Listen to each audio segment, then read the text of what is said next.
Il faut gagner la confiance de toute une troupe quand on arrive comme ça. Oh oui, et puis surtout quand vous avez un rôle comme ça qui pèse beaucoup sur le travail, sur les horaires, sur les répétitions, sur toute l'ambiance du spectacle, il faut absolument... Et là, c'est très important, pas la fausse humilité, mais l'humilité tout court.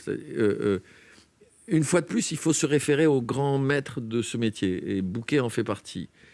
Il faut servir Molière, et non pas se servir de Molière. Si vous vous servez de Molière, Molière vous en met une, le mur il vous en met une autre, et vous êtes retourné chez votre mère. Par contre, si vous servez Molière, alors là, il vous aime tellement, il aime tellement les acteurs, Molière. Vous en parlez comme s'il était toujours vivant. Vous êtes au courant qu'il est décédé? Non, il n'est pas mort. D'accord. On ne meurt que quand on est oublié. C'est joli. Oui, par exemple, moi, mon père, il est mort. Je pense à mon père tous les jours.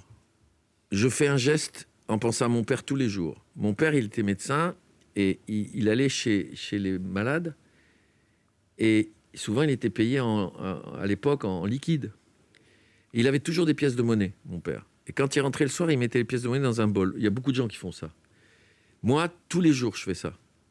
Tous les jours, les pièces de monnaie qui me restent, je les mets dans des boîtes. Depuis toujours. Et surtout depuis la mort de mon père. Donc tous les jours, je me demande souvent si je ne pense pas plus à mon père maintenant que quand il était vivant. Pour ça que mon fils m'a dit, alors il va falloir que tu meurs pour que je pense à toi. Donc non, Molière est évidemment pas mort. Il est d'une présence incroyable. C'est vraiment magnifique. Et c'est du texte. Vous comprenez ?